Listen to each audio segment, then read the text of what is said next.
Britain's most prolific female serial was a nurse and housekeeper named Mary Ann Cotton. She poisoned up to 21 people. She left home at the age of 16 to work as a nurse, but returned 3 years later and became a hairdresser. In 1852, she married William Mowbray, and over the next decade of their marriage, they had up to 9 children. There is a lack of documentation on this case because of the time period. This was the mid-19th century, so there's a lot of information in Mary's life that isn't really well known. At some point, her husband William took out a life insurance policy that covered both him and their 3 surviving children. Allegedly, the other children passed away from gastric fever. Now, this was a common ailment at the time, and it had similar symptoms to arsenic poisoning. And in 1864, gastric fever also claimed William's life, and soon afterward, 2 of his children passed away. And Mary received the life insurance money, and then she left her daughter in the care of her mother. Mary worked as a hospital nurse in a nearby city, and in 1865, she married a man by the name of George Ward, who was one of her patients. However, George passed away just 1 year later, and Mary reportedly collected money from another insurance policy.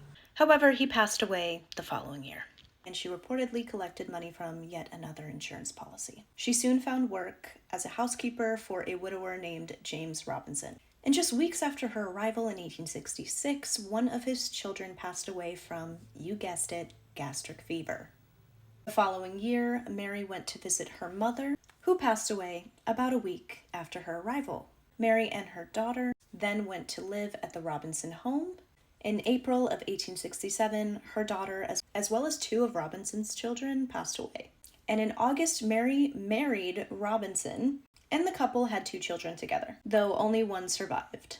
In 1869, Robinson discovered that Mary was stealing from him, and he grew increasingly suspicious over her constantly requesting that he take out a life insurance policy. So with that, he threw her out, and she was homeless for a little bit of time. That didn't last long. In 1870, Mary met yet another widower by the name of Frederick Cotton. That same year, Cotton's sister and his child both passed away. In September 1870, Mary and Cotton were married, though she was still legally married to Robinson, and she later gave birth to a son.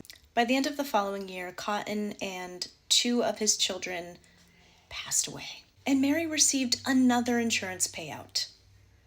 Another one. Around this time period, she took up with one of her old flames named Joseph Natras, but later fell pregnant by another man named John Quick Manning. In 1872, shocker, Natras passed away, leaving his belongings to Mary. She later told an official that she could not marry Quick Manning because of her 7-year-old stepson, Charles